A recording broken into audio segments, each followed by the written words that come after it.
Budget सादर केलं आहे. किती लोकांचा याचा फायदा होईल? आज खऱ्या अर्थानं अनेक वर्षांपासून ज्या शेतकरी लोकांच्या, उपेक्षित लोकांच्या ज्या मागण्या होत्या त्या पूर्णत्वाकडे नेणारा अर्थसंकल्प आज महाराष्ट्र राज्य सरकारनं आज मांडलेला आहे, अर्थमंत्र्यांनी मांडलेला आहे. गरिबांच्या हितासाठी, शेतकऱ्यांच्या सुखासाठी अनेक योजना आज अंमलात येत आहेत.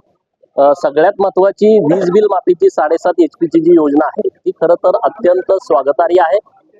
शेतकऱ्यांचं गेल्या अनेक वर्षापासूनची ती मागणी होती आणि आज ती सरकारनं मान्य केलेली आहे. कांदा उत्पादक शेतकरी असेल, सोयाबीन उत्पादक शेतकरी असेल किंवा कापूस उत्पादक शेतकरी असेल, यांना दिलासा देण्याच्या दृष्टिकोनातून राज्य सरकारनं आज भरीव पाऊल उचललेलं आहे.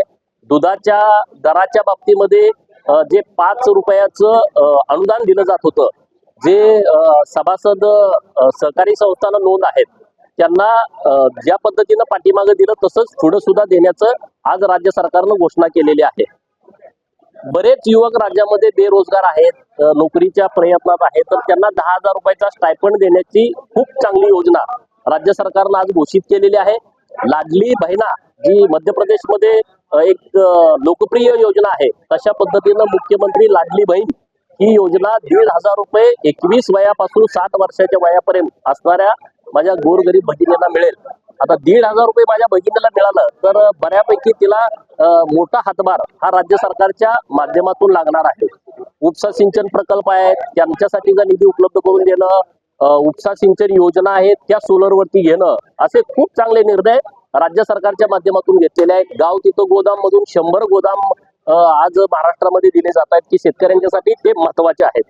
आणि बाकीचे मग उपेक्षित घटक आहेत, धनगर समाजाच्या योजना असतील, रामोशी समाजाचं महामंडळ नव्यानं केलं त्याच्यासाठी पैसे देणं असेल, वडार समाजाचं महामंडळ जे पैलवान मारुती चव्हाण महामंडळ आहे, नाभिक समाजाचं महामंडळ आहे त्या महामंडळाला पैसे उपलब्ध करून देणं असेल, काशीबा गुरव समाजाचं महामंडळ जे आहे त्यांच्यासाठी पैसे उपलब्ध करून देणं असेल, जगद्गुरु संत बसवेश्वर यांच्या नावानं लिंगायत समाजासाठी स्थापन केलेलं महामंडळ आहे त्याच्यासाठी मोठ्या रकमा उपलब्ध करून देणं, मेंढपाळांच्यासाठी नवीन योजना, कुक्कुटपालनच्या नवीन योजना, असे अनेक चांगले सारे विषय. सगळ्यात महत्वाची मुलींच्या शिक्षणाची, उच्च शिक्षण मोफत, मेडिकल कॉलेज करणाऱ्या मुली असतील, इंजिनिअरिंग करणाऱ्या मुली असतील, यांना फी भरणं फार अवघड होतं.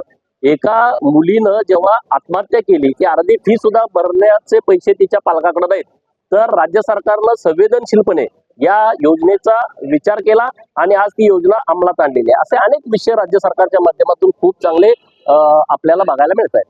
तसं त्याच वेळी आपण सांगितलं लेख लाडकी योजना काढली, परंतु विरोधामध्ये एक लाडका लेख देखील योजना आली पाहिजे. त्याचबरोबर हे आपलं निवडणूक डोळ्यासमोर घेऊन विरोधक आता ह्याच्यापेक्षा काय बोलू शकतो? विरोधक आता पूर्णपणे हादरून गेलेला आहे, त्याला काय करायचं सुधारणा झाले. कारण लोकसभेच्या निवडणुकीमध्ये चुकीच्या बातम्या पसरून, चुकीच्या भानगडी करून, लोकांना मिसगाईड करून ते यशस्वी झाले.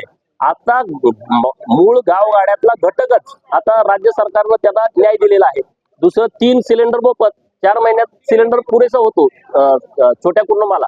3 सिलेंडर मोफत आता सरकार देते. तुम्हाला आता म्हणता पण येणार नाही ह्याचे दर वाढले, त्याचे दर वाढले, गॅसचं काय झालं. त्यामुळे आता ते म्हणत राहणार निवडणुकीचं आहे, परंतु आमचे नेते म्हणतात हा निर्धाराचा बजेट आहे, अर्थसंकल्प आहे आणि लोक आता खूप चांगल्या ताकदीनं आमच्या सोबत उभं राहतील. 25 लाख लखपती निधी करतोय आम्ही राज्य सरकारच्या माध्यमातून. 17 शहरामध्ये 10,000 महिलांना ई रिक्षा घेण्यासाठी आर्थिक सहाय्य आपलं सरकार करतं. एक ना अनेक चांगल्या योजना या अर्थसंकल्पामध्ये मांडल्या गेलेल्या आहेत आणि त्या पूर्णत्वाकडे जातील. राज्याचं आपलं जे बजेट आहे, आता हे विरोधक तुमच्याकडे पैसे कुठून येणार, तर त्याची सगळी तजवीज राज्य सरकारने केलेली आहे. आरबीआयचे जे नियम आहेत त्या नियमाच्या बाहेर कुठेही राज्य सरकार जात नाही. जेवढं कर्ज काढण्याची आपल्या राज्य सरकारची क्षमता आहे तेवढ्यापर्यंत पण अजून राज्य सरकार कर्ज काढण्याच्या बाबतीत गेलेलं नाही. त्यामुळं आरबीआयच्या नियमानुसार हे अर्थसंकल्प व्यवस्थितपणे आज सरकारनं मांडलाय. लोकांना हा संकल्प खूप आवडलाय. गावगाड्यातल्या लोकांनी या संकल्पाचं स्वागत केलंय.